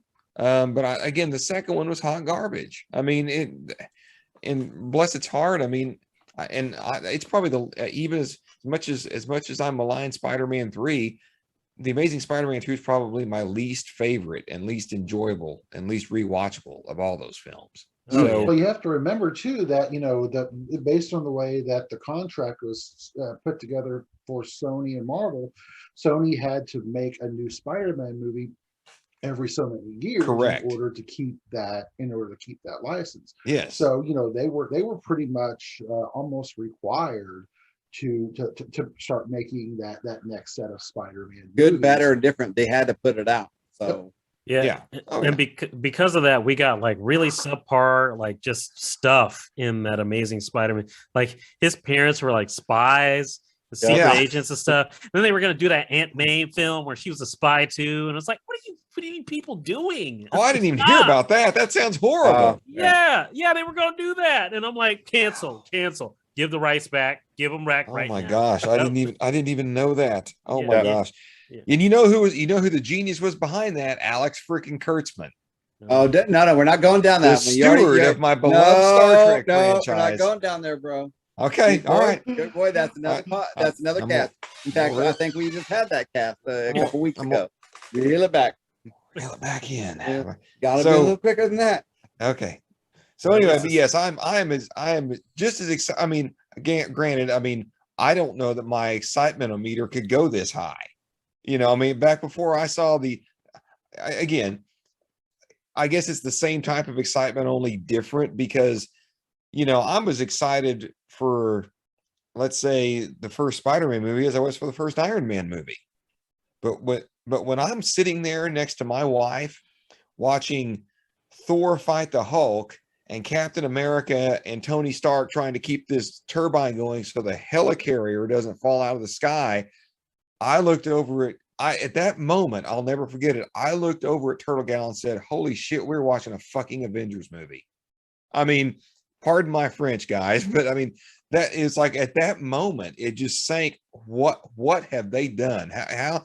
What is Marvel? That Marvel has pulled this off, and they're really doing this. And so ever since that first Avengers movie, my excitement meter found new levels to go to. Mm-hmm. And unfortunately, it has been underwhelmed. It's like any drug you take. The first highs are always the best, but as the more you get it, the less high you can get, and you're always chasing that next high. And we get that. Yeah. And the only way we get that is if we get something new and fresh. And I think Spider-Man No Way Home is definitely revitalized that new and fresh because it's almost resetting where we are today with this story. So yeah, and you know what they're ultimately going to build to. They're ultimately going to build to that 2015 Secret Wars. You know it. All these multiverses and things. They're building towards that. Oh yeah. We're eventually going to get an incursion story, and that's going to be hype. And then we're going to get to the actual Secret Wars where we have God King Doom. Oh man. Well, I don't know if you guys have read that story, but that story is enough to get you to come out of your seat. Like, is that right? It was incredible. See, here's the thing. I don't know that they could tell that story right now, just because they would have to do a lot more setting up with Fantastic Four than they've done. I honestly think that they're going to tell a version of that story, but instead of Doom, I think it's going to be Kang. Yeah, exactly. They could tell it any number of different ways and mix it up and things like that. But I think that's kind of where we're headed towards, like some kind of giant event just like that on the scale of Endgame.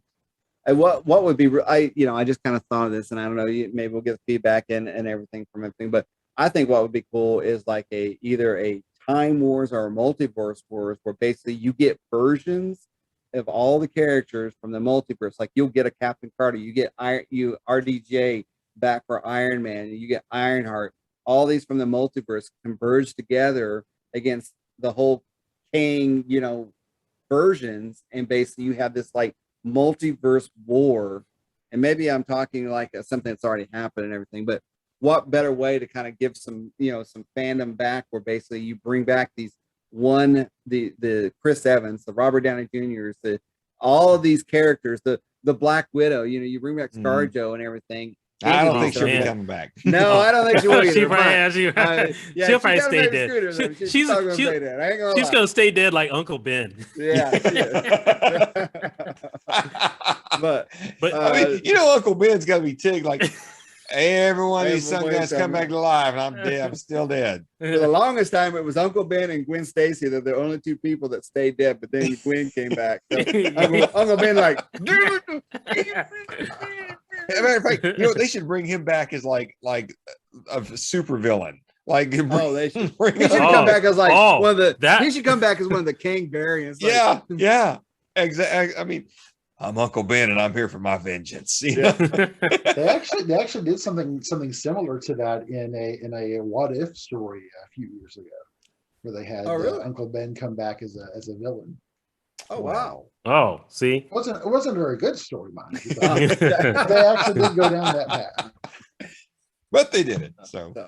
So all right, we're at the 9:30. Do we want to keep going, or do we want to kind of wrap some things up? Because I know we had a lot more, but I say we at least tackle the story that I put the thumbnail upon. That's fine. It's been, and then we'll close out. We won't go into our what if review. So that's fine.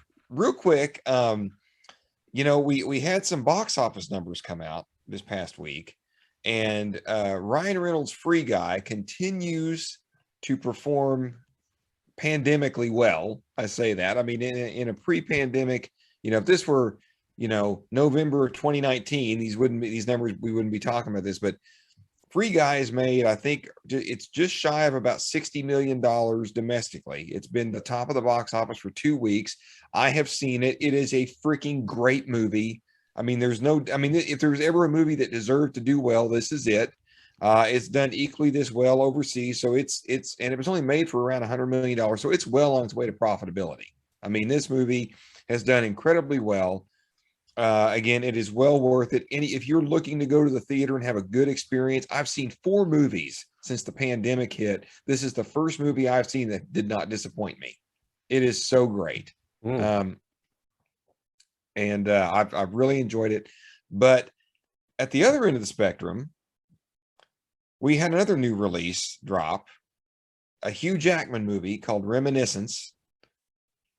This movie was made really on the cheap. I think it cost $68 million. Its opening weekend, not its opening sneak, not Friday, was $2 million. That's million with an M. Guys, what world do we live in that a Hugh Jackman movie with a high concept that's marketed like a Nolan film, that's basically a cross between Blade Runner and Total Recall, would make $2 million? I mean, do you think HBO? I mean, granted, I've seen them both. It's not near as good as Free Guy. Okay, I'm just going to throw that. Reminiscence is not near as good as Free Guy, but $2 million. I mean, is that adding fuel to the ScarJo fire? I mean, is this proof that releasing this stuff day and date streaming is not helping? Or do you think it's the fact that the movie was marketed bad? Or, I mean, and God dang, I can't, the irony of a Ryan Reynolds movie whooping the ass of a Hugh Jackman movie. That's going to feed that war big time. I know. Hey, before we go too much further, we haven't updated the comments and stuff like that. I think we already did the Sprout. Oh, by the way, I just watched Boss Level on Hulu. Freaking surprisingly good. Lots of big names in it. Sprout came in. Kurt Cobain got the worst part of the deal anyway. Just saying, that's pretty old news. Yeah. So Shoe Gal came in. She's watching. And then Lori Alvarado is now watching with us. Well, see, I'm not seeing any of these folks showing up. So okay. Good. So like I said, I just wanted to catch us up real quick. Sorry for those who have been watching, and we also got to do an apology real quick. So as we've stated in the past, sometimes we do not see everybody that is joining us in the chat, and we do want to apologize. Mm-hmm. We appreciate everyone joining in and watching us and joining into our conversations. This is why we do it every week. We want to talk with you guys, get you into the conversations and everything. So we do apologize if we're not seeing your comments and saying anything. It's not that we're meaning to leave you out. So I appreciate the patience. You know who you are, and we are leaving you out on purpose. That's exactly what it is. It's exactly. You know who I'm talking about. Yeah, yeah, exactly. So anyway, one that was making fun of me all night long. That's you. No, exactly. So anyway, what was so you were talking about? So basically, Free Guy, Reminiscences, basically Ryan. Free Guy and Reminiscence, basically. Yeah. And so, but do you think do you think it's because Free Guy's just that much better of a movie, or do you think in Reminiscence wasn't marketed very well? But I don't think Free Guy was marketed as well as it could have been. But or do you guys think that this is an illustration that it adds a new wrinkle to the streaming versus theatrical release model? I'm really curious to see what Mr. Narwhal thinks about this.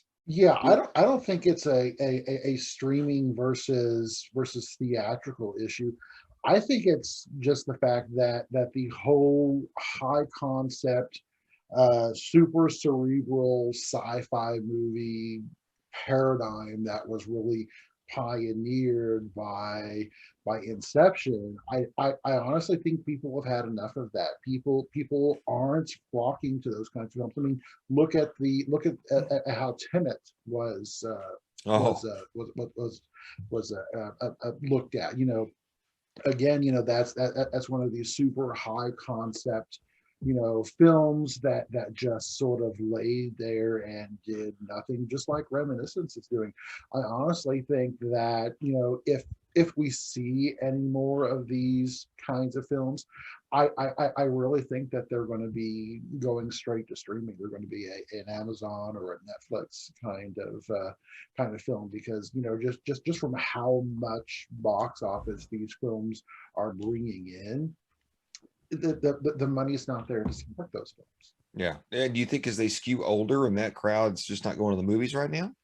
That could very well be a big part of it too. Yeah. Okay. Yeah, Okay. it's definitely not the audience that is currently comfortable with going to the films, with going to the theaters. But I also think that it's just sort of past their prime for that kind of film. Yeah, because I will say this about Reminiscence: it's not a very. I mean, again, I enjoyed it. It's not like, well, there's 2 hours of my life I won't get back, but it's not a very exciting film. I mean, it's paced more like Blade Runner, even though it has a lot of similarities to Total Recall. It's paced more like Blade Runner. So I'm gonna say, Goldar, you got any comments on this? I don't know if you've seen either one of these movies or not. But... I'm gonna say that it was just marketed really terribly, because the only place that I saw the trailer for that was on our show. Oh my God, that is bad. I never heard of this before that, and I was like, "Oh, okay, we're watching that trailer." Then nobody's seen it. God, I know. Yeah. 9 people have seen the trailer. Yeah, so I feel like if this been like put out there a lot more, it could have drawn more crowds. But also at the same time, just like both of you guys are saying, it's a very sci-fi film that I don't think a lot of people are really wanting to see at this current moment. So it could have been just bad timing and poor marketing for it. I almost feel like this probably would have gotten more hype if it had been like a straight to Amazon, Amazon Prime, kind of like the Tomorrow War. Yeah, it probably could have gotten more attention there, because if it was exclusive to that, then people are like, "Oh, it's exclusive. I wonder. Oh, let me check that out." Exclusive Hugh Jackman film. Yeah, let's go see that. Yeah, versus like, "Oh, it's coming to theaters and streaming, or it's just coming to theaters." Because when you do it almost that way, it kind of feels like things are kind of getting lost in the mix now. Yeah. Like you can see, just... Free Guy was a theatrical exclusive only. Yeah. And it's made $100 million almost. And the marketing showed for that. Like I saw trailers for that like early this year, or maybe late last year. And everybody loves Ryan Reynolds, man. Yeah. I love Ryan Reynolds. Yeah. I love him. I do. Go. I don't want to interrupt you. I wanted you to finish your statement and everything. Oh no. So, go ahead. Okay. So I think it is marketing. Reminiscence, basically, I think the marketing was very poor on it. I mean, I've seen very little about the trailer. In fact, when Geek Boy brought it up, it took me a second, like, Reminiscence, and until he said Hugh Jackman, I was like, oh, that movie, and that's when it was. But then the Ryan Reynolds, the Free Guy, has been talked about for quite some time, and I'm like, one thing that with Ryan Reynolds, he doesn't do very many very dark movies and stuff. I mean, Buried is one that he's done. And if you've never seen it, it's a really good movie. It was very surprising to me. But most of his movies, are very jovial and kind of maybe light with some dark humor or something like that. And Free Guy is just that. You can even see in the tones of the previews is that it's very bright, it's very light, it's very it looks fun. Mm-hmm. And while Reminiscence, very dark, very gloomy, very Total Recall, very Inception, very all that just kind of lets you know that you're not in for a fun ride, if you will. And and I think that also has to do with a little bit of our environment today. we're coming out of this pandemic. We still have these highs and lows with whatever strands being released next week and all that stuff. And people are looking for something to take their mind off the worries and the woes that they have today. And which, if you look at these two films, Free Guy looks fun, looks light, looks like it's going to take me to a totally different realm. And it's an original property. It's an original property. Yeah, and that's exactly where I was going to go next. Is the fact that it's all right. Is that it's a whole, to me, it almost looks a whole new concept of an idea that is it seems to be working. I mean, it almost looks, if you're Ready Player One on some of those elements and stuff. It's a new game, a new movie concept that I think is working, that is just kind of giving everyone that break from real life to have a moment of fun and levity that I think we all need today. Okay. All right. So again, I think these are all good points, and I hate to break it to you, but all this was basically a preamble to go to build up to the story, which is, we've talked about what Free Guy made, and again, it's a success in the pandemic. I mean, I can only imagine if this were not the pandemic, that there probably would have been a few more millions, after each one of these. But we've seen the most successful pandemic release film was Fast 9, and I think it's made 700 million, which is a far cry, which is huge, but it's a far cry below what the other Fast and Furious films have made, the last 3 or 4 anyway. I mean, these are all billion-dollar films. Black Widow, and again, I'm not dissing on anybody or talking about the quality of the film. That's a whole other show. But hell, Captain Marvel is a terrible film, and it made $1 billion. Well, I mean, you got it. You can't say it's a horrible film. In my opinion, it's a bad movie. In my opinion, it's a subpar got a fan base film. that may love that. And that's fine. And I'm not dissing on that fan base. I'm just, I said that wrong. In my opinion, I found Captain Marvel to be a subpar Marvel film, and it still made $1 billion. Okay, so this story, the one that we're going to close out with tonight, it's been pretty much leaked out that MGM can no longer afford to pay the $1 million a month interest payments that they've been paying to keep No Time to Die sitting on the shelf. And there's a story that was put out, and I believe it's called MI6HQ, which is a really good Bond site. That basically, they did some Freedom of Information Act requests. They found out the budget for No Time to Die has almost, in American dollars, has pushed $300 million. Okay. So that's the negative cost of the film before we even get into all the different marketing delays and things like that that mount up every single time the movie gets pushed or delayed or whatnot. We've talked here about, what are they going to do basically, that since the Billie Eilish song basically burned itself out. I mean, that was released. And I'm saying, it wasn't like, it would be like them releasing Adele's Skyfall. It charts and then, we'll release the movie in a year. I mean, that song helped that movie because Adele was hot. The song was great. I'm not a Billie Eilish fan. I don't dislike her. I'm just saying her music doesn't appeal to me. But man, there were people like my young daughters, talking about this movie because of that song, because they do like Billie Eilish, and they like Bond. And my thing is according to everything we've seen with all the marketing costs and all the back end stuff, No Time to Die has to make like $950 million worldwide to gross profit $1. That's not, that it has to make almost $1 billion to break even. The only Bond film. And that's because of not just because of the way it was made, it's because of all the pushing, all the advertising, everything that's, I just want to make sure our fans understand what we're saying here. Yes.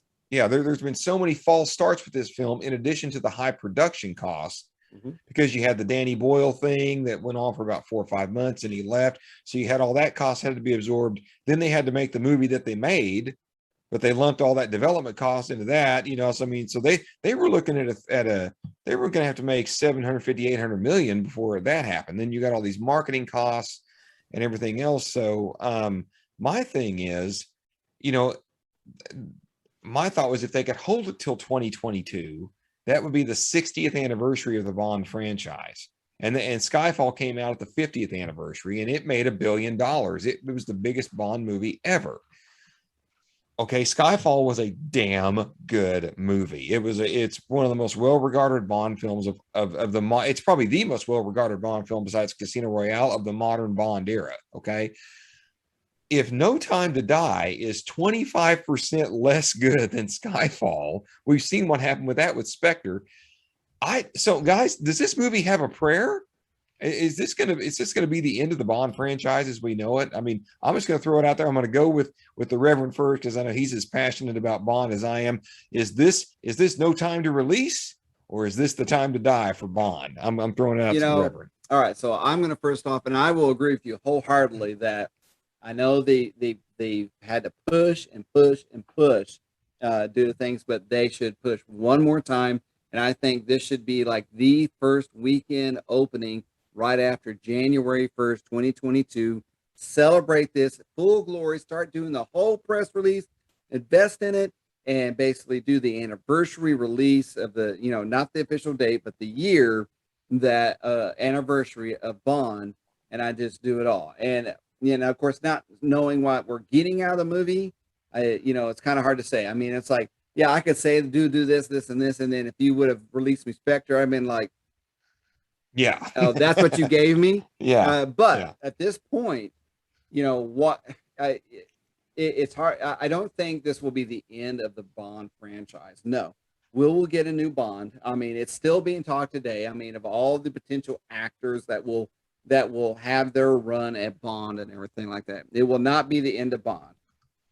But I sincerely regret Daniel Craig's last outing at Bond has had to endure this whole chain of events. And for someone that, everybody was betting against when he was first announced as James Bond, and the run he's had has been phenomenal. I mean, if you even go back, I mean, like, you do Casino Royale, you do Quantum of Solace, you do Skyfall, you do Spectre, and then this one right here. I mean, out of all of them, I mean, Spectre's really the only one that I was not impressed with. I mean, Quantum of Solace was fine in the retrospect of everything he's done. James Bourne. But I mean, Daniel Craig has done a phenomenal job as being our James Bond. And I hope the best on this film. I will definitely be in theaters to watch it whenever they finally release it. Yo, me too. Me too. And I think we even, I think we've agreed that if things work out, we'll be there in our tuxes and in our faux Aston Martins if we can. And I do say faux because we all know no one in our group owns an Aston Martin. That's for damn sure. Huh? Nobody got that type of money. No. But anyway, hopefully with some other 918ers. We're still thinking about that. We're still working it. And for those who watch this, yes, we are still looking at trying to do a Bond night when it's released, where we'll get in our tuxes and our dresses, or come as your own female version of Bond and your own female version of a tux. It doesn't matter. Whatever you bonded up is the key. Bonded up. Exactly is the event that we are looking to put on, but no, this is not the death of Bond.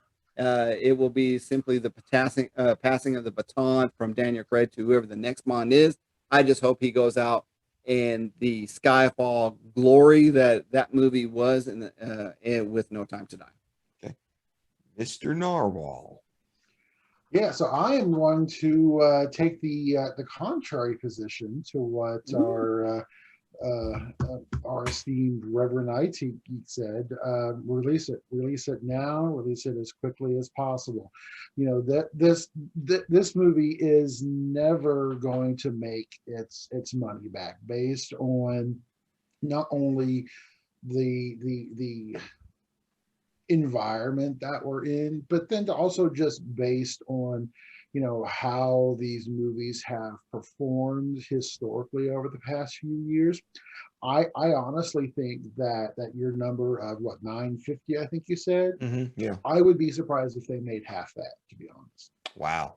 Even if we were in a November 2019 world, or are you just talking right now? I'm talking right now. Okay, I got you. Got you. Yeah, just in terms of the current environment that we're in. I will be surprised if we bring in, let's say, 500 million. Okay. I think that is pretty optimistic. And by the way, how freaking sad is it if your movie makes $500 billion and it's still in the red? Yeah. I mean, that's terrible. It happens, and especially I know. Considering with this film, this was the first film to really get its legs cut out from under it in terms of its marketing and its release date, and it's had its legs cut out from under it, I think 3 or 4 times. Yeah, I think this is the 4th time. Yeah. Yeah. At this point, release the film. Take your lumps. Thank God that they've actually sold a lot of these MGM properties already to Amazon, because at this point, the valuation of a lot of these franchises, with everything that's gone on, has really taken a hit. But is this the end of the Bond franchise? Look, if License to Kill couldn't kill this franchise, this isn't going to kill this franchise. Yeah, exactly. I was actually thinking View to a Kill. What they may do is they may sort of let this lie quiet for a few years, let things sort of shake out, let the fond memories of just that overall Bond franchise sort of start to gestate in people's brains, and then in, let's say, 4 or 5 years, bring it back better than ever. Bring it back as something new. Definitely, it's too much of a franchise to let die. Now the question is, will they know what to do with the franchise? Once they actually get to that point, because at this point, it will be owned by Amazon and the Broccolis as well. But Amazon is really going to be one of the groups that's going to be driving that strategy going forward. And just like we've seen with Star Trek, just because you have a incredibly valuable property doesn't mean that you know what you're going to be able to do with it, and that you're damn right. Do it well. So yeah, definitely don't say the ST words, bro. You'll get him all riled up on the wrong topic. Trigger words. Yeah, all my woke friends out there, I feel triggered anytime someone says Star Trek anymore. You see Geek will like. Okay, so basically I've got the Reverend saying hold it till 2022.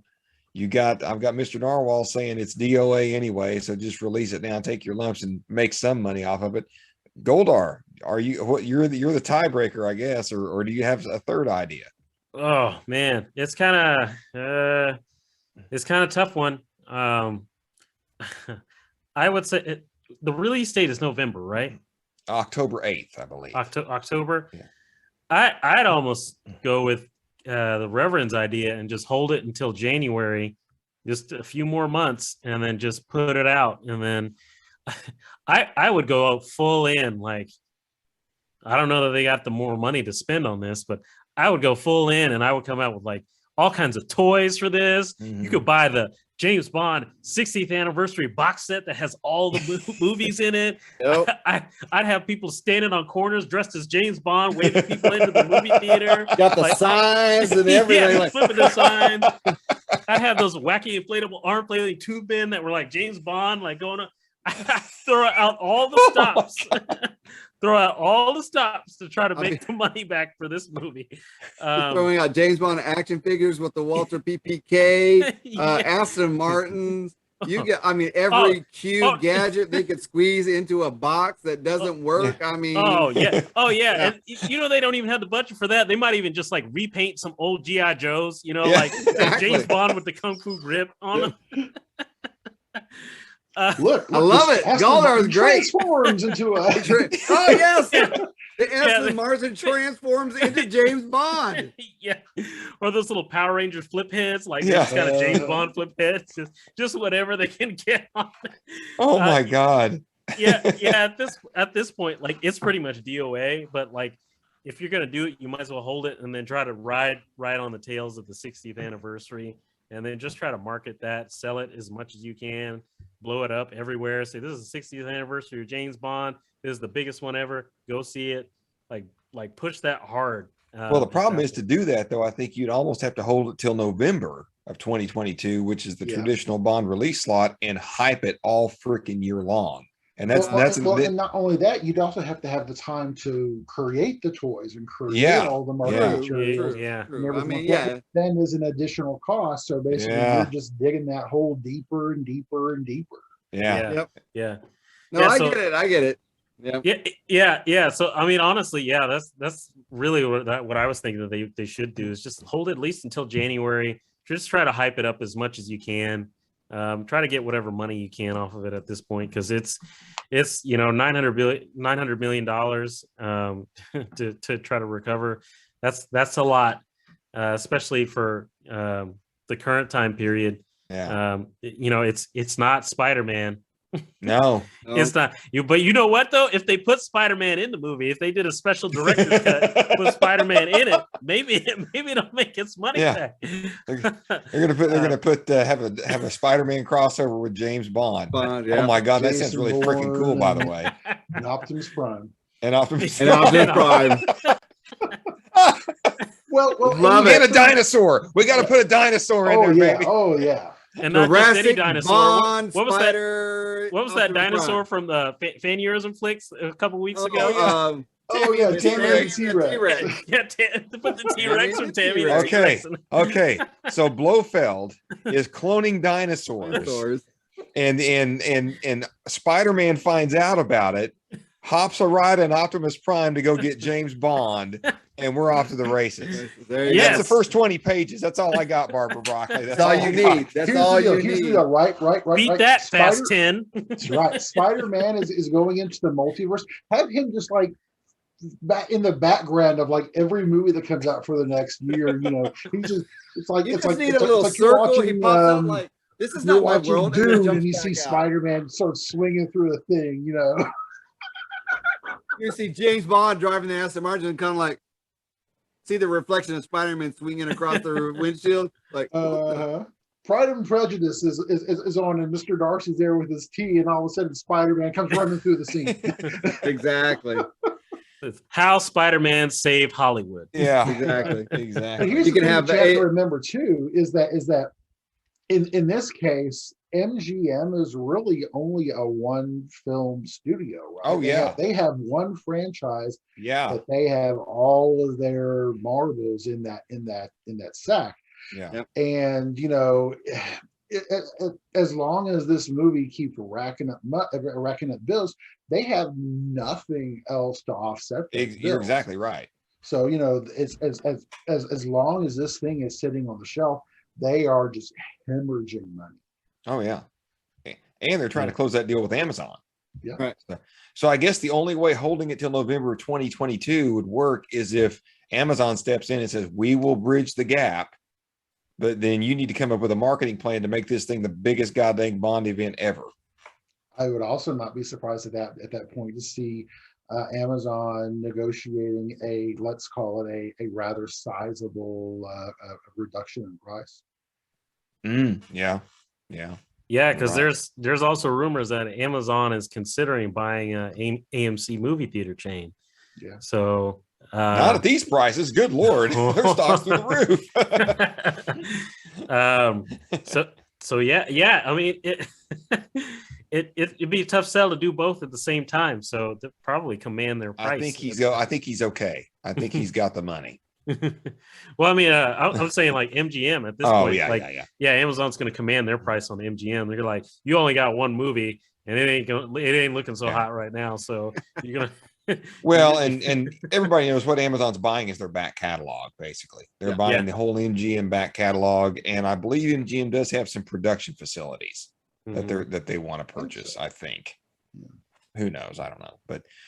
All right, guys. Let's wrap it up, guys. Yeah.